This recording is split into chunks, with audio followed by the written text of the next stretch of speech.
"You look like a beggar," my wife whispered as she poured leftovers on my shirt in the lobby.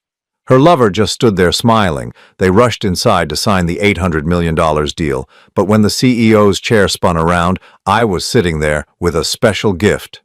"I'm glad to have you here. Follow my story until the end and comment the city you're watching from so I can see how far my story has reached."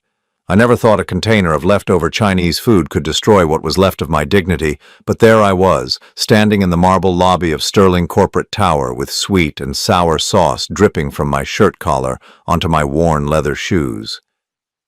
"You look like a beggar," Mia whispered, but her voice carried just loud enough for the security guards and the handful of executives nearby to hear. The contempt in her tone was nothing new, but the public nature of this humiliation felt different. Final. I stood there, 58 years old, watching my wife of 29 years tilt the white takeout container until the last bits of rice and sauce splattered across my chest. The lobby smelled like expensive coffee and imported marble cleaner, but now it reeked of cold Chinese food and my own embarrassment. David Hartwell, the man my wife had been seeing for the past 5 years, stood beside her with that smug smile I'd grown to know so well. He didn't even try to hide his amusement. "Really, Thomas," Mia said, brushing an imaginary speck from her designer blazer, "couldn't you have at least tried to look presentable? We're about to close an $800 million deal, and you show up looking like you've been sleeping in your car." I hadn't been sleeping in my car, though there were nights I'd considered it. I'd driven here from our house in Westchester, the same route I'd taken hundreds of times over the years, except this time I'd brought lunch to share with my wife. How naive of me to think she might want to spend 20 minutes talking like we used to, back when she still looked at me like I was worth something. The container fell from her perfectly manicured fingers and clattered against the marble floor. The sound echoed through the lobby like a gunshot. A few people turned to stare, then quickly looked away when they realized they were witnessing something private and painful. "Mia," I said quietly, my voice barely audible over the hum of conversation and clicking heels around us. "I just thought we could have lunch together." She laughed, but there was no warmth in it. There hadn't been warmth in anything she'd said to me for years. "Lunch? Thomas, do you see where we are?" She gestured around the lobby with its soaring ceilings and gleaming surfaces. "This is where successful people work, important people, not—" She looked me up and down, her green eyes cold as winter. "Not whatever you've become." David stepped closer to her, his hand finding the small of her back in a gesture that was both protective and possessive. He was 45, 3 years younger than my wife, with the kind of confidence that comes from never having to worry about money or respect or whether your spouse will acknowledge your existence at a dinner party. "Maybe you should head home, Thomas," David said, his voice smooth and condescending. "Mia and I have important business to attend to." Important business. I almost laughed at that. If only they knew how important. If only they understood that the man they were about to meet, the CEO they'd been courting for months to secure this $800 million contract, had been watching this entire humiliation unfold from the security cameras upstairs. But they didn't know. They had no idea. I touched my vintage gold watch, the one my father had given me before he died, the one that had belonged to his father before him. The metal was warm against my wrist, a small comfort in this moment of complete degradation. Mia used to love this watch. She used to trace the intricate engravings with her fingertip when we lay in bed on Sunday mornings, back when Sunday mornings meant something to both of us. "I'll clean up," I said, looking down at the mess of food and sauce on my shirt, on the floor, on what was left of my pride. "Don't bother," Mia said, already turning toward the elevator bank with David. "The cleaning crew will handle it. It's what they're paid for." I watched them walk away, Mia's heels clicking against the marble in a rhythm that sounded like a countdown. Her hair was perfect, as always, styled in that expensive way that cost more than most people made in a week. Her suit was tailored to fit her like a second skin, probably costing more than the monthly salary she thought I earned as a consultant. The elevator doors opened, and just before they stepped inside, David turned back to look at me. His smile was triumphant, victorious. He thought he'd won something. He thought he understood what was happening here. He had no idea what was about to happen upstairs. As the elevator doors closed, I stood alone in the lobby with sauce staining my shirt and the weight of 29 years of marriage pressing down on my shoulders like a stone. The security guards had stopped pretending not to watch. A few executives whispered among themselves, probably wondering who the pathetic man was and why he'd been allowed into their sanctuary of success. I pulled out my phone and wiped sauce from the screen. 3 missed calls, all from my assistant. She was probably wondering where I was, why I was late for the most important meeting of the quarter. The meeting that would determine whether Hartwell Industries would secure the contract they'd been chasing for 18 months. The meeting where Mia and David would finally meet the real Thomas Mitchell. I straightened my shoulders and walked toward the men's room to clean myself up as best I could. My reflection in the mirror was grim, tired, older than my 58 years. The sauce had left a dark stain across my chest that looked like blood in the fluorescent lighting. But my eyes held something that hadn't been there in years, something that had been buried under decades of small humiliations and quiet disappointments, something that had been waiting for exactly this moment. As I dabbed at the stain with paper towels, I thought about the brown leather briefcase sitting in my car, the one containing documents that would change everything. The one containing proof of who I really was, what I'd really built while my wife spent my money and my business partner plotted to steal my contracts.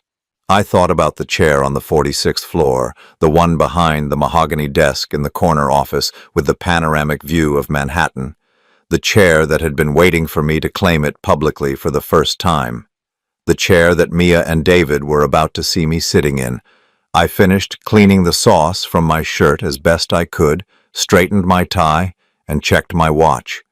They'd had enough time to get comfortable in the conference room, enough time to review their proposal one last time, enough time to count the $800 million they thought they were about to earn.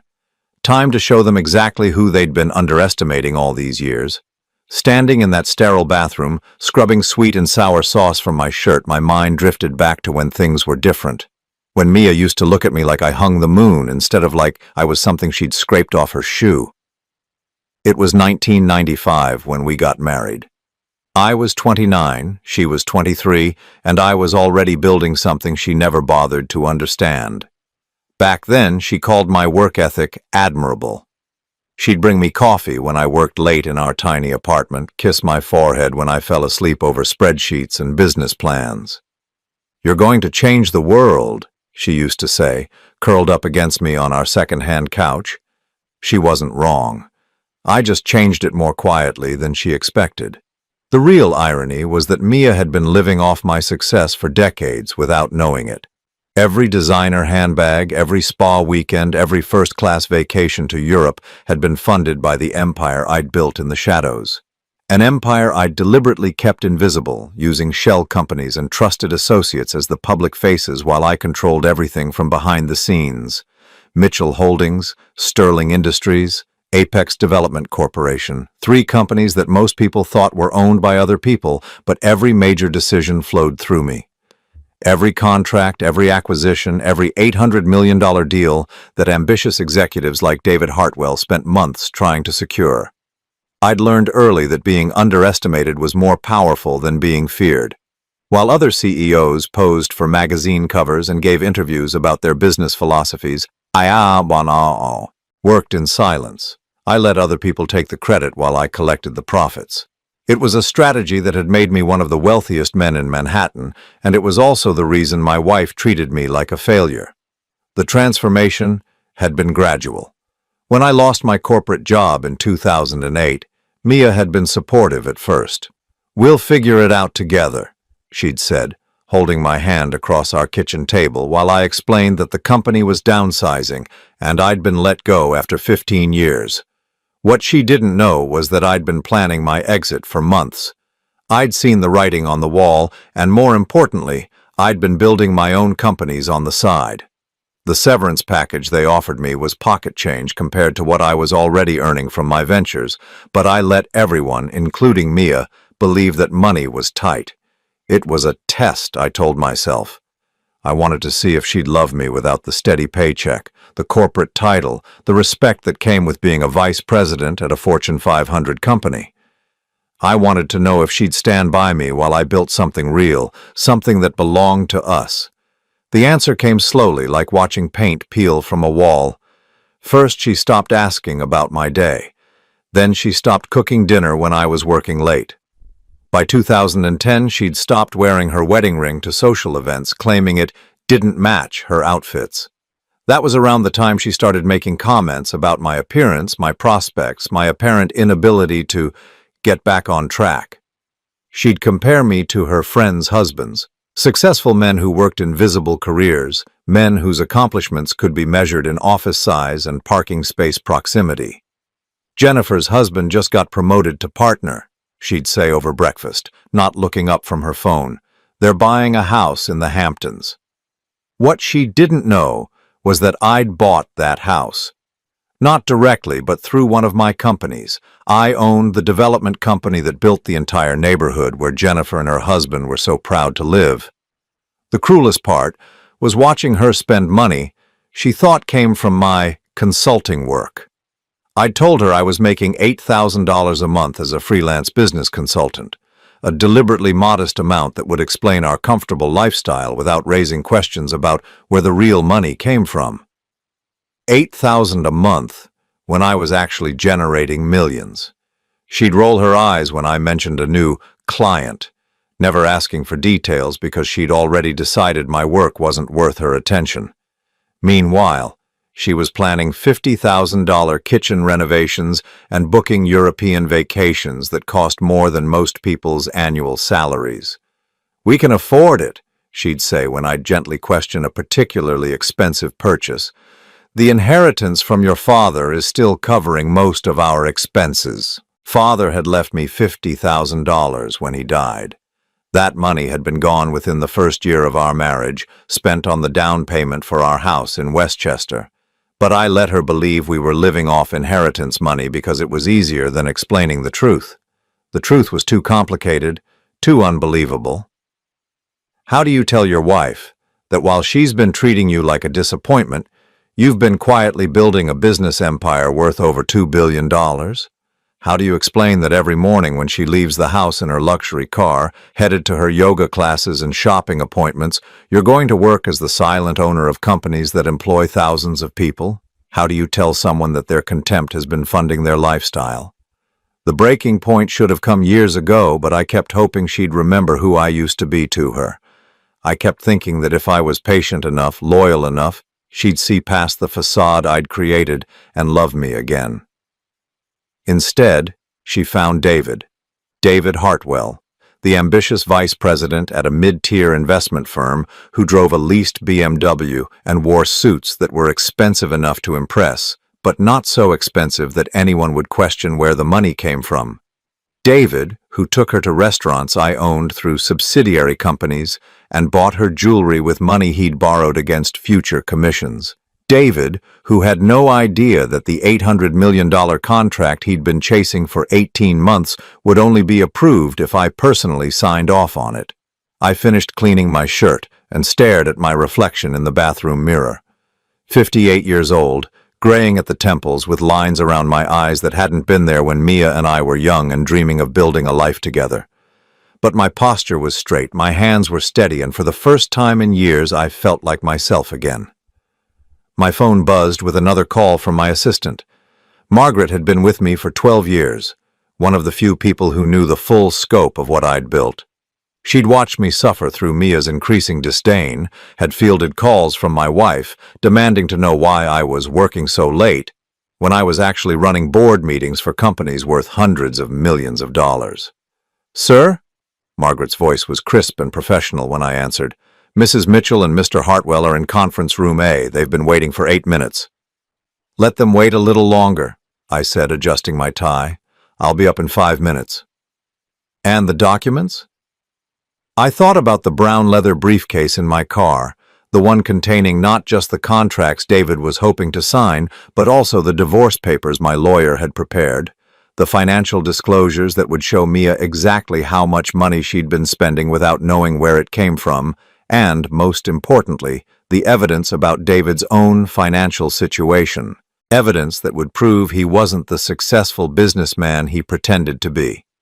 Evidence that would show he was actually drowning in debt, using credit cards to fund his lifestyle, and banking on this contract to save him from bankruptcy. "Have them ready," I said. "All of them."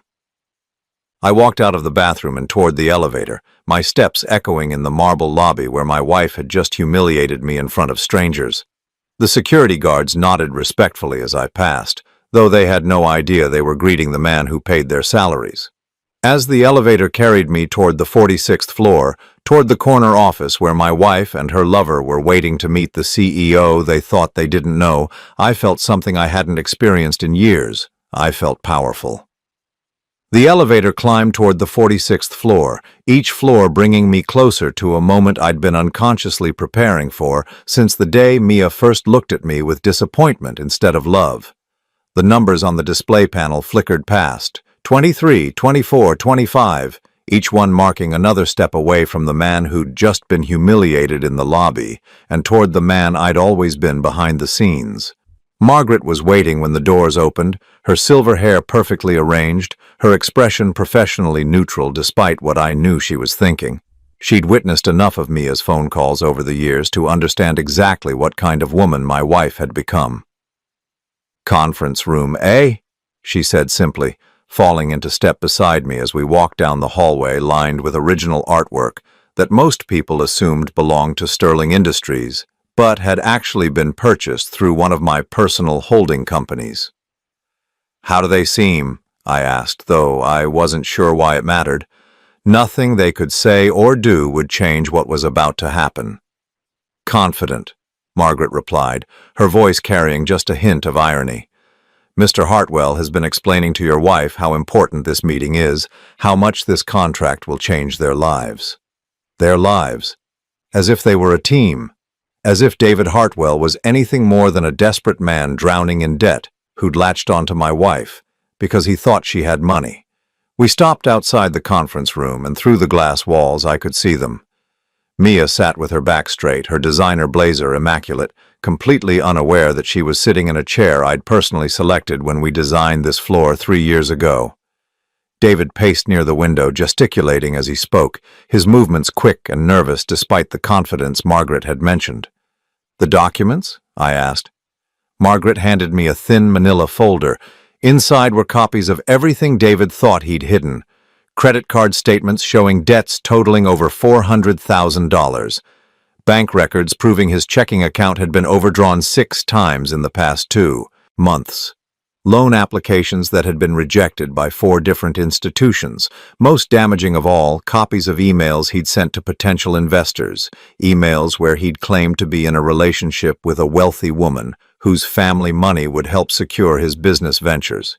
He'd been selling Mia as collateral for investments he couldn't secure on his own merit. And Mrs. Mitchell's documents? The second folder was thicker. 29 years of marriage had generated a substantial paper trail, but the most relevant documents were recent. Bank statements showing that every dollar in our joint accounts came from my companies. Property records proving that the house she considered theirs was actually owned by a trust controlled entirely by me. Investment portfolios she'd never seen because she'd never asked, all managed through my financial advisors. The final document in the folder was one she'd signed without reading, as was her habit with anything that looked too legal or complicated. A post-nuptial agreement we'd updated 5 years ago when I'd restructured some of my holdings for tax purposes. An agreement that gave her essentially nothing in the event of a divorce caused by infidelity. She'd signed it while planning a spa weekend with her friends, barely glancing at the pages I'd told her were routine financial updates. "Shall I announce you?" Margaret asked. I straightened my tie, the same tie I'd been wearing when my wife poured food on me 30 minutes ago. The stain was barely visible now, but I could still smell the faint sweetness of the sauce. "No," I said. "I'll announce myself." Margaret nodded and retreated to her desk. I stood alone outside the conference room, watching my wife and her lover prepare for a meeting they thought would secure their future. David had opened his briefcase and was reviewing documents, probably rehearsing his pitch one final time. Mia checked her reflection in the black screen of her phone, adjusting her hair with the same careful attention she'd given her appearance for the past 5 years whenever she was meeting someone she considered important. She'd stopped caring about her appearance around me sometime in 2015. I could pinpoint the exact moment because it was the same week she'd started working late on Tuesdays and Thursdays, the same week she'd begun receiving text messages that made her smile in ways I hadn't seen in years. Through the glass, I watched David lean over and whisper something in her ear. She laughed, a genuine laugh full of warmth and affection.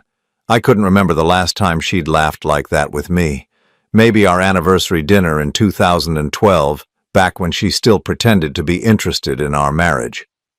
My phone buzzed with a text message from my lawyer confirming that all the divorce documents were ready for filing. All that remained was my signature and the decision to move forward. After what had happened in the lobby, after watching my wife humiliate me in public while planning to profit from my success with another man, that decision felt inevitable. But first, they needed to understand exactly what they were losing. I thought about the Sterling Industries annual report sitting on David's desk in his cramped office 15 blocks away. He'd highlighted sections about our company's growth, our expansion into new markets, our plans for the future. What he didn't know was that every highlighted passage had been written by consultants I'd hired. Every growth strategy had been developed by teams I'd assembled. Every future plan had been approved by me.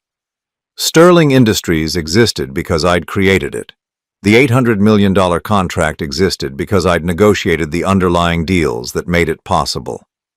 The impressive revenue figures that had caught David's attention existed because I'd spent 8 years systematically acquiring smaller companies and folding them into a portfolio that now employed over 12,000 people. David Hartwell thought he was meeting with some anonymous CEO who'd been impressed by his proposal. He had no idea he was about to sit across from the man whose wife he'd been sleeping with for 5 years. I opened the conference room door without knocking. They both turned toward me, their expressions shifting from mild curiosity to confusion. David's mouth was open, mid-sentence in whatever he'd been saying to Mia. She blinked twice, as if trying to process why her husband was walking into her important business meeting. "Thomas?" Her voice was sharp with annoyance. "What are you doing here? Security was supposed to escort you out." I closed the door behind me and walked toward the head of the conference table, the chair that had been mine since we'd built this building. Both of them watched me move, still not understanding what was happening. "I'm sorry," David said, standing up and straightening his suit jacket. "I think there's been some mistake.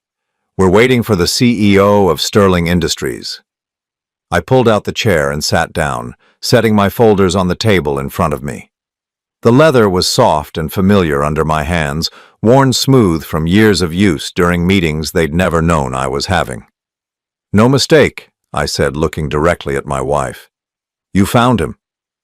The color drained from Mia's face.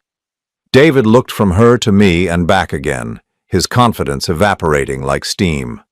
For the first time in 5 years, I had their complete, undivided attention.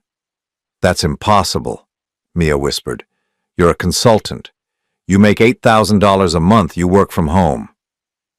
I opened the first folder and withdrew a business card, sliding it across the polished table toward her. My name was embossed in gold letters: Thomas Mitchell, Chief Executive Officer, Sterling Industries. "I do work from home sometimes," I said calmly. "It's one of the advantages of owning the company." David sank back into his chair, his briefcase full of proposals suddenly worthless. Mia stared at the business card as if it were written in a foreign language. "This is some kind of joke," she said, but her voice lacked conviction. I pulled out my phone and called Margaret. "Please bring in the contract files for Hartwell Industries," I said, never taking my eyes off my wife's face. "Right away, Mr. Mitchell," Margaret's voice came through the speaker, loud enough for both of them to hear the respectful tone, the easy familiarity of someone who'd been taking orders from me for over a decade. Mia's hands were shaking now. David had gone completely silent, probably calculating how badly he'd miscalculated everything. 29 years, I said to Mia. 29 years you've been spending my money, living in my house, sleeping in my bed, all while treating me like I was some kind of failure. Margaret knocked and entered, carrying a stack of files that represented 18 months of David's work, courting a contract from a company I owned. She set them down in front of me and left without a word.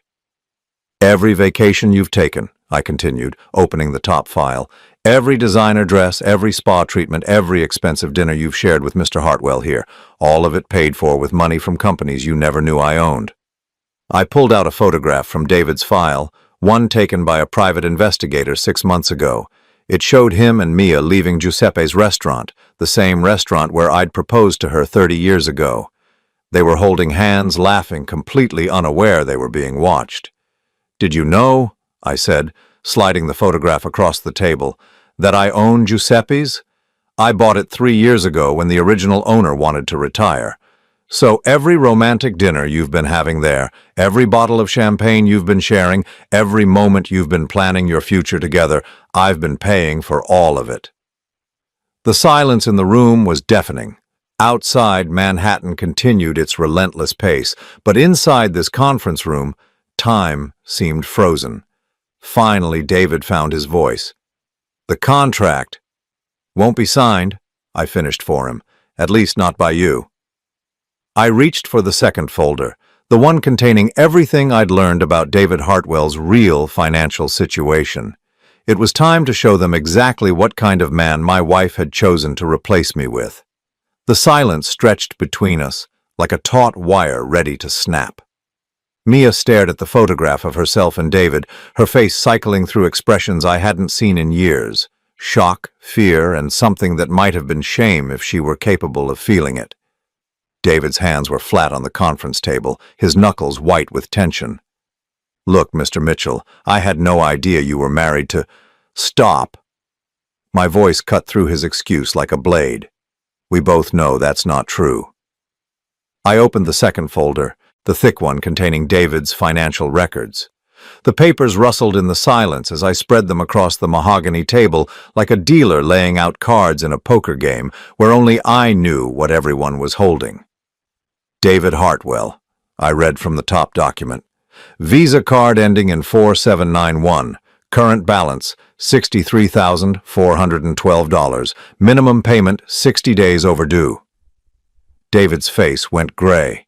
Mia looked from the papers to him and back again, her perfect composure finally cracking. MasterCard ending in 8835, I continued. Balance, $97,608, also overdue. I looked up at my wife. "Did you know about any of this when you were helping him pick out that Rolex he's wearing?" Mia's eyes darted to David's wrist, where a watch that probably cost $30,000 caught the light from the conference room windows. A watch that I now realized she'd likely bought for him with money from our joint account. "Chase Bank checking account," I said, pulling out another sheet. "Overdrawn 6 times in the past 8 weeks. Average balance for the year, negative $243. "That's private information," David said, his voice barely above a whisper. "How did you get—" "I get whatever information I need about people who want to do business with my companies," I said. "It's called due diligence, something you might have heard of if you were actually good at your job." I pulled out a longer document, several pages stapled together. "But this is my favorite part. Loan applications to 4 different banks over the past year, all rejected. And do you know why they were rejected, David?" He didn't answer. He didn't need to. "Because you listed my wife as a financial reference. You told them you were in a relationship with someone who had substantial family wealth that could serve as collateral for your debts." I looked at Mia, whose mouth had fallen open.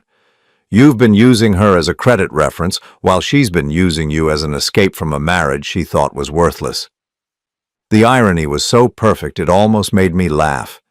David thought he was latching onto a wealthy woman, and Mia thought she was trading up to a successful man. They'd both been living in a fantasy built on lies and assumptions. "The thing is," I continued, "Mia doesn't have any family wealth. She never did. Her parents died when she was 25 and left her exactly $12,000 and a 1990 Honda Civic with a broken air conditioner." Mia's breathing had become shallow and quick. 29 years of marriage, and she was finally learning where her comfortable lifestyle had actually come from. "Every dollar she's spent for the past 3 decades has come from me. Every credit card payment, every mortgage payment, every insurance premium, all of it funded by companies she never knew I owned." I pulled out a bank statement from our joint account. "Even the money she's been spending on you, David. The dinners, the gifts, the weekend trips to the Hamptons, all my money." I watched David process this information, watched him realize that the woman he'd been courting for her wealth was actually just another person living off my success. "But here's the really special part," I said, reaching into my briefcase for a final folder. "My gift to both of you." The folder contained copies of emails David had sent over the past year. Emails I'd obtained through entirely legal means once I'd started investigating him as a potential business partner. "These are messages you sent to Marcus Webb at Pinnacle Investments," I said, sliding copies across the table. "In them, you describe your relationship with Mia as a strategic partnership that would provide access to family money for future ventures." Mia snatched the papers and read them, her face growing paler with each line. David had described her as his financial backing, had promised investors that her inheritance would secure their investments in his failing consulting business. "And these," I said, producing another set of emails, "are the messages you sent to Patricia Chen at Liberty Capital. You told her that your wealthy girlfriend was naive about business and that you could easily access her resources for your investment proposals." The papers trembled in Mia's hands. David had been planning to use her, had been describing her to potential business partners as an easy mark, a wealthy woman too stupid to understand how he was manipulating her. "You called me naive," Mia whispered, her voice breaking. "You told them I was stupid." "Mia," David started, reaching for her hand, but she jerked away from him. "But that's not the best part," I said, enjoying this more than I'd expected to. "The best part is what you wrote to Kevin Morrison at Hartwell Industries last month." I pulled out one final email, the one that had made me laugh out loud when my investigator had shown it to me. David had written to his own boss explaining that he was cultivating a relationship with the wife of a failed businessman and that she would never suspect she was being used because she was too embarrassed by her husband's lack of success to pay attention to financial details. "You were planning to steal from me," Mia said, staring at David as if she was seeing him for the first time. "You were going to take my money and disappear." "It's not your money," I said quietly. "It never was. But yes, that was his plan." David stood up abruptly, his chair scraping against the floor. "I don't have to listen to this. There's no way you can prove—" "Sit down," I said, and something in my voice made him obey immediately. I pulled out my phone and pressed a number.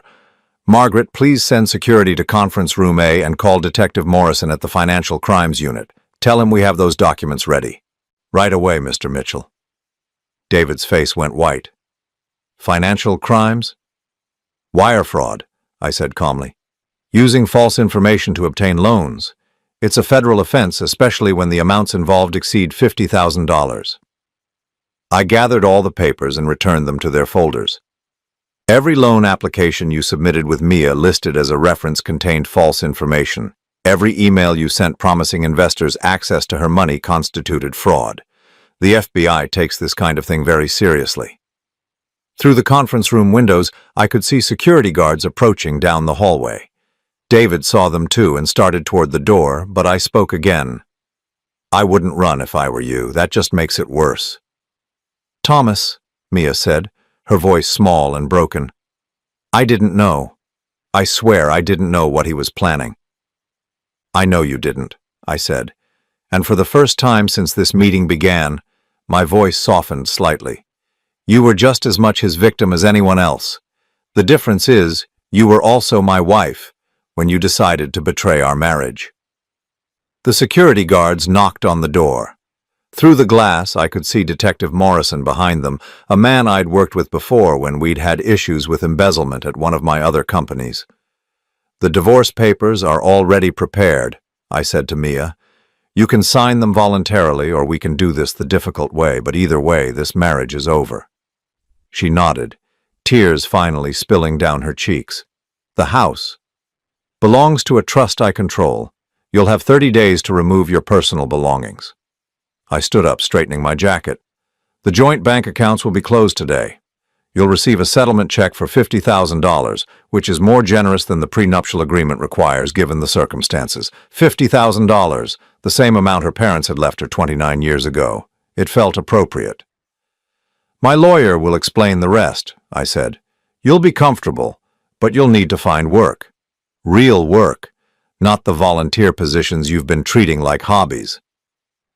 The security guards entered, followed by Detective Morrison.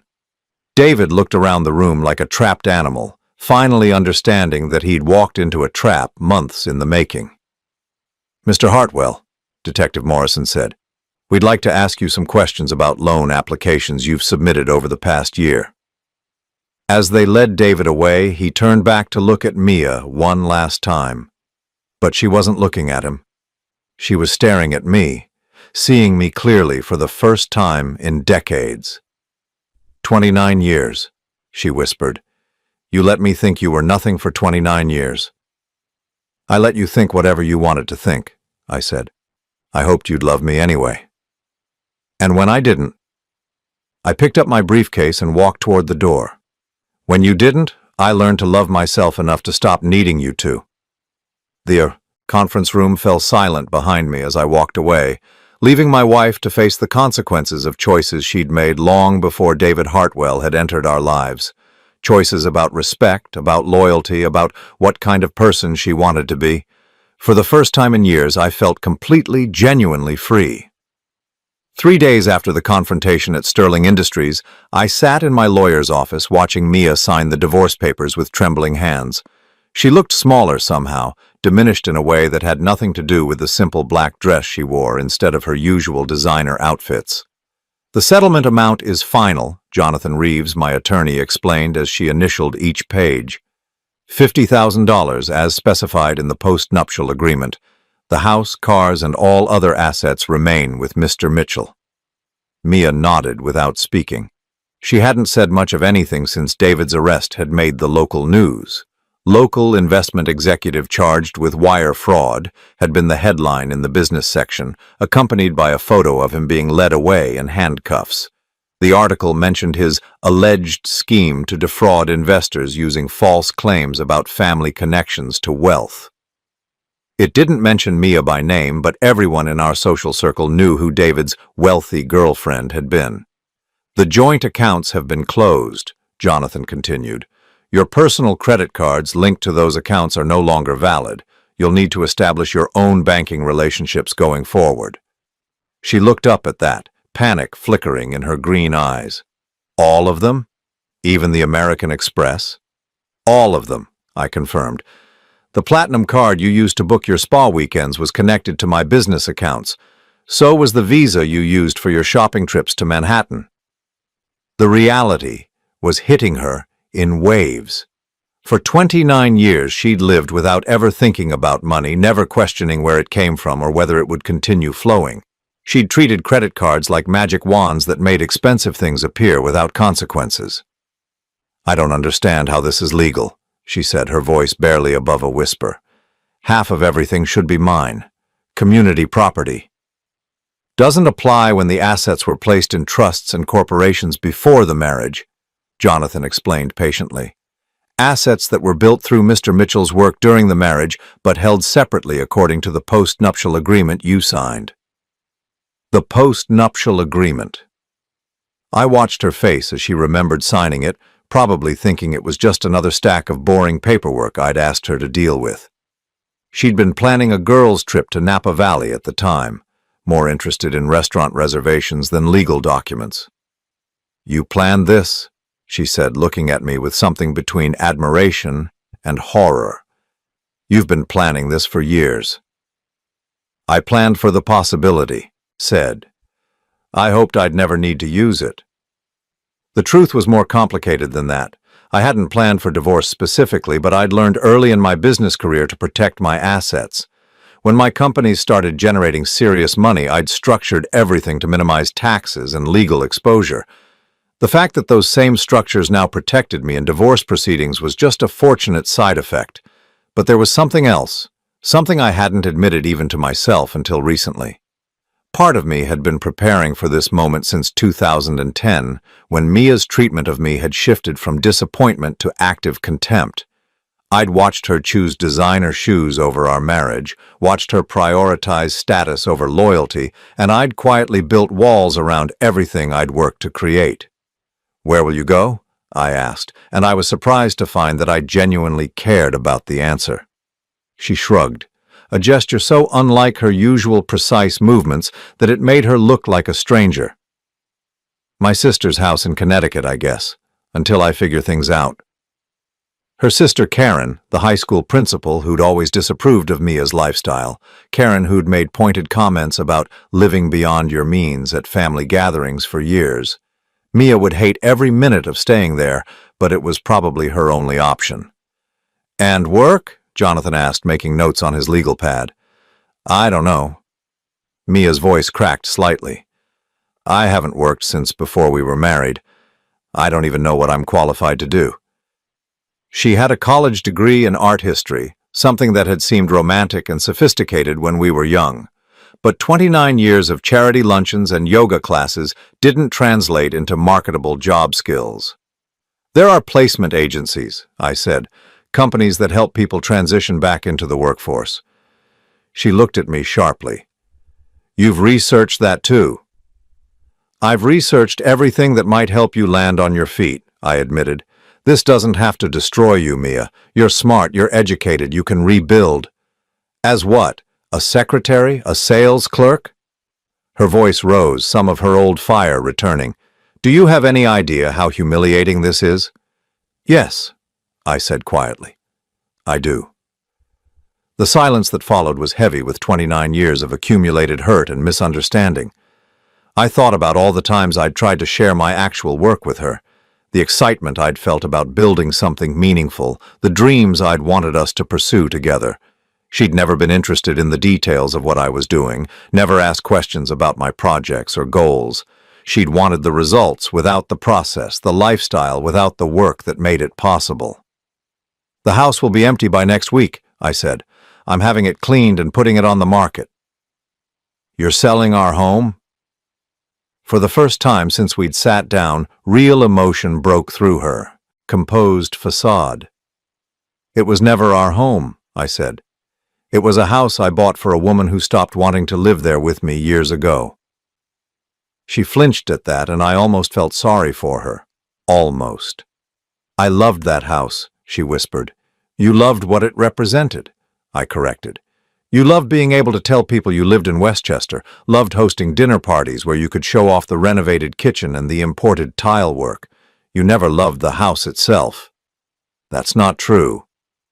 "When was the last time you sat in the living room without entertaining guests?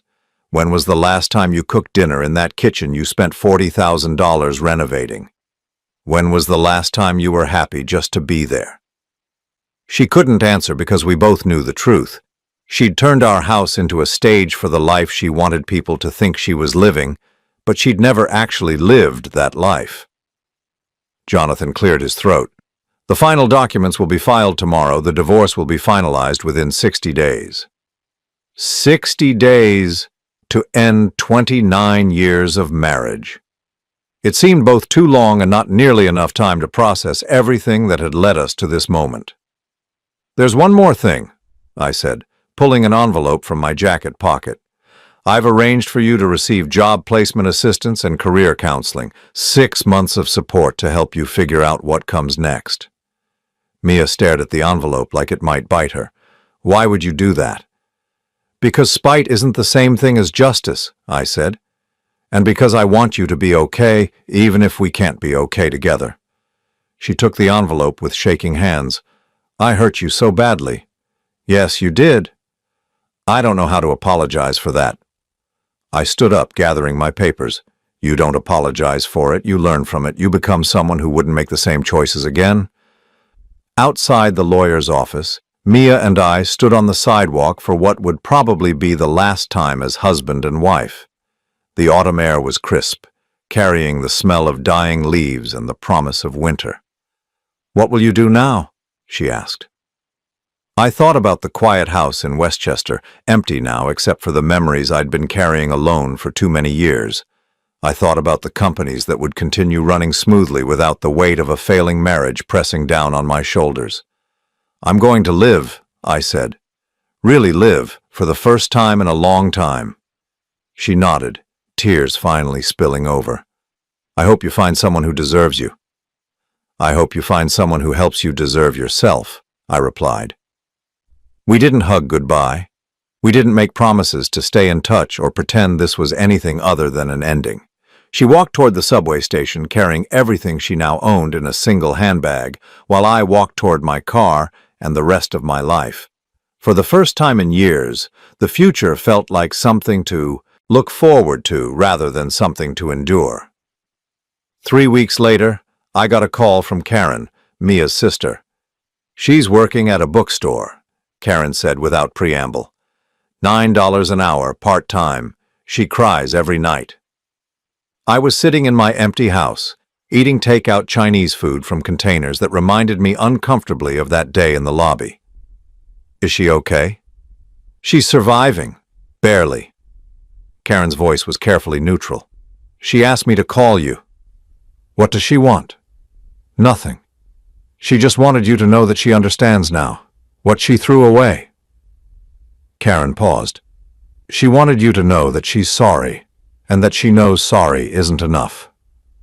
I set down my chopsticks and stared out the window at the garden Mia had hired landscapers to design, but had never actually tended herself.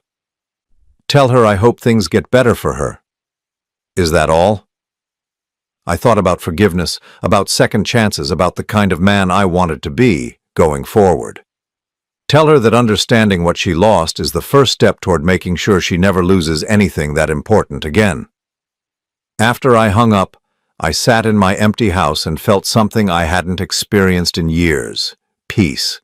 Not happiness yet, not the joy that comes with new beginnings, but the deep, quiet satisfaction that comes from finally being free of a weight you'd forgotten you were carrying.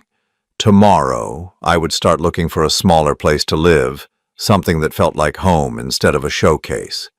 Tomorrow, I would start thinking about what I actually wanted my life to look like instead of what I thought it should look like. Tonight, I was content to sit in the silence and remember who I was when I wasn't trying to be enough for someone who had decided I never could be. 6 months after the divorce was finalized, I met Elena Rodriguez at a volunteer event for a literacy program I'd been quietly funding for years. She was teaching adult reading classes in the evenings after her day job as a middle school librarian, and she had no idea that the man helping her organize donated books was worth over $2 billion. That ignorance was refreshing in ways I couldn't have imagined. "You're very good with people," she said as we packed books into boxes for distribution to community centers around the city. "Have you done this kind of work before?" I was 59 years old, wearing jeans and a simple button-down shirt, my hands dirty from moving boxes of donated textbooks. For the first time in decades, I looked exactly like what I was, a man who had time to help because he'd finally learned the difference between being busy and being purposeful. "I've done a lot of different kinds of work," I said, which was true enough. Elena smiled, and I noticed the way her dark eyes crinkled at the corners, the way her graying hair caught the light from the community center's fluorescent fixtures. She was probably 55, with laugh lines that suggested she'd spent more time being happy than not, and she wore her wedding ring on a chain around her neck. "Widow?" I asked gently, nodding toward the necklace. 3 years now. Cancer." She didn't look sad when she said it, just matter-of-fact in the way people learn to be when they've processed grief and come out the other side. "You?" "Divorced, recently." "I'm sorry." "I'm not," I said. surprised by how true that was. It was the right thing for both of us. Over the following weeks, I found myself looking forward to Thursday evenings at the community center. Elena and I developed an easy rhythm, working together to sort donations and plan curriculum for the adult literacy classes. She never asked what I did for work, never seemed curious about why I was available during regular business hours or how I could afford to volunteer so much time. She was interested in books, in helping people learn to read, in the small satisfaction that came from watching a 60-year-old construction worker sound out his first complete sentence. She was interested in things that mattered in ways that had nothing to do with money or status or impressing anyone. One Thursday evening in late spring, as we were locking up the community center, she asked if I wanted to get coffee. "There's a place around the corner," she said. "Nothing fancy, but they stay open late for the night shift workers." The diner she led me to was the kind of place Mia would have dismissed without a second glance. Vinyl booths worn smooth by decades of use, coffee that came in thick white mugs, pie displayed under glass cases that had seen better years.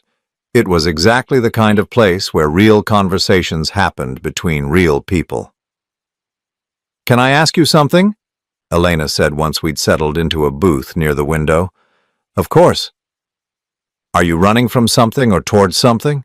The question caught me off guard. "What do you mean?" "The volunteering, the availability during the day, the way you never talk about your past." She stirred sugar into her coffee, her movements deliberate and unhurried.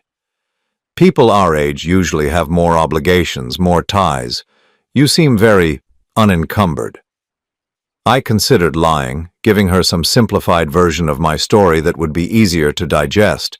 But sitting across from this woman who taught children to love books and adults to read them, dishonesty felt impossible. "I spent 30 years building something I thought would make me happy," I said slowly. "A marriage, a business, a life that looked successful from the outside. But I was so focused on building it that I forgot to live it. And now I'm learning what it feels like to choose how I spend my time instead of having it chosen for me." She nodded, sipping her coffee. "My husband used to say that the most expensive thing you can buy is a life you don't want." "He sounds like a wise man." "He was." She smiled, but it was warm rather than sad. "He would have liked you, I think. He always said the most interesting people were the ones who'd figured out how to start over." We talked until the diner closed at midnight, about books and teaching and the particular satisfaction that came from watching someone discover they were capable of more than they'd thought possible. When I walked her to her car, an aging Honda Civic with a "Reading is Fundamental" bumper sticker, I felt something I hadn't experienced in years. The desire to see someone again, not because I needed anything from them, but simply because their company made the world feel larger and more interesting. "Same time next week?" she asked, keys in her hand. "I'll be there," I said. 3 months later, Elena and I were having dinner at Giuseppe's when she finally asked the question I'd been expecting, since we'd started spending time together outside the community center. "Thomas," she said, setting down her fork and looking at me with those direct, dark eyes, "what exactly do you do for work?" I'd sold the house in Westchester by then and moved into a smaller place in the city, a 2-bedroom apartment with tall windows and built-in bookshelves that Elena had admired during her first visit. I'd also stepped back from the day-to-day operations of my companies, hiring management teams to handle the details while I focused on strategic direction and philanthropic projects. "I own some businesses," I said. "I've been fortunate." "How fortunate?" I could have deflected, could have given her numbers that would be impressive but not overwhelming. Instead, I told her the truth. Very fortunate. More than anyone really needs. She absorbed this information while cutting another bite of her pasta. Giuseppe's had changed since I'd bought it, becoming more family-focused and less pretentious under the new management I'd installed, the kind of place where couples could have honest conversations over simple food. "Does it matter?" I asked when she didn't respond immediately. "The money? No." She looked up at me. "But I want to understand why you've been spending your evenings teaching people to read when you could be doing anything else in the world." Because it's the first thing I've done in years that feels like it matters, I said. Because watching someone learn to read their grandchild a bedtime story is worth more than any business deal I've ever closed. And because you're trying to figure out who you are when you're not trying to prove anything to anyone, she added quietly. Yes. She reached across the table and took my hand. Her fingers were small and strong, with calluses from handling books and the kind of practical short nails that came from prioritizing function over appearance. My husband left me everything when he died, she said. The house, his pension, a small life insurance policy. Nothing extravagant, but enough that I could stop working if I wanted to. I keep teaching because I love it, because those kids need someone who believes they can learn anything. I think we might understand each other. 6 months later, I asked Elena to marry me. Not with a ring that cost more than most people's cars, but with my grandmother's simple gold band that had been sitting in a safety deposit box since my father died. I proposed in the community center after our last literacy class of the semester, surrounded by books and the quiet satisfaction of work that mattered.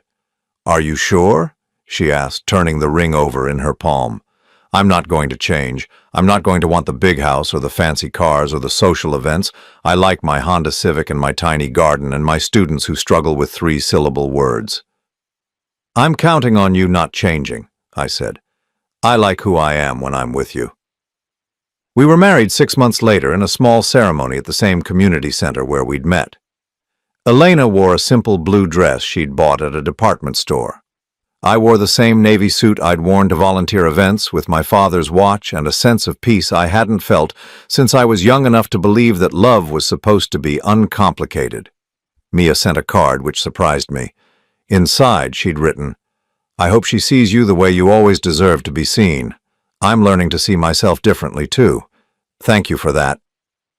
I'd heard through mutual acquaintances that she'd been promoted to assistant manager at the bookstore, that she was taking night classes in business administration, that she'd started dating a high school teacher who coached basketball and drove a 15-year-old Toyota. She was building a different life than the one she'd lost.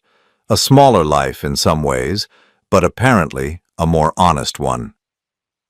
A year after Elena and I married, I donated the Sterling Industries building to the city, with the stipulation that the 46th floor be converted into a literacy center. The conference room where I'd confronted Mia and David became a library. The office where I'd sat behind that mahogany desk became a classroom where adults learned to read. Sometimes I would visit the building and sit in the back of those classes, watching students work through the same struggles that had once seemed insurmountable. Elena would catch my eye from the front of the room where she was teaching, and we'd share a smile that held everything I'd learned about the difference between success and fulfillment. I still owned companies, still made more money than I could spend in several lifetimes, but the wealth had become a tool rather than a goal, a means of creating the kind of programs Elena and I believed in, rather than accumulating possessions that impressed people I didn't particularly like. On our second anniversary, Elena and I were sitting in our small garden, reading in the evening light, when she looked up from her book and said, "Do you ever miss it? The other life?" I considered the question seriously, thinking about the house in Westchester with its designer everything and its underlying emptiness, about the marriage that had looked perfect from the outside while slowly suffocating both of us on the inside. "I miss the person I thought I was," I said finally, "but I don't miss the person I actually was." "Who do you think you were?" "Someone who believed that if I just worked hard enough, earned enough, achieved enough, I could make someone love me the way I wanted to be loved." I closed my book and looked at her. This woman who'd married me, knowing exactly who I was rather than who I might become. I spent 30 years trying to be worthy of love instead of just accepting that I was already worthy. Elena reached for my hand, her skin warm from the evening sun. "What changed?" I thought about that day in the lobby, about the moment when Mia had poured food on my shirt, and I'd felt something inside me finally break free from the need to prove myself to someone who would never see my worth. "I stopped trying to earn what should have been freely given," I said, "and I started looking for someone who gave it freely." As the sun set over our small garden, over the life we'd built together from honesty instead of expectations, I felt the kind of peace that comes not from getting everything you want, but from discovering that what you actually need is much simpler and much more achievable than you'd ever imagined. At 61 years old, I was finally living the life I'd always been worthy of. I moved my entire pension into a new account without telling anyone. No warning, no discussion. That evening, I walked into the house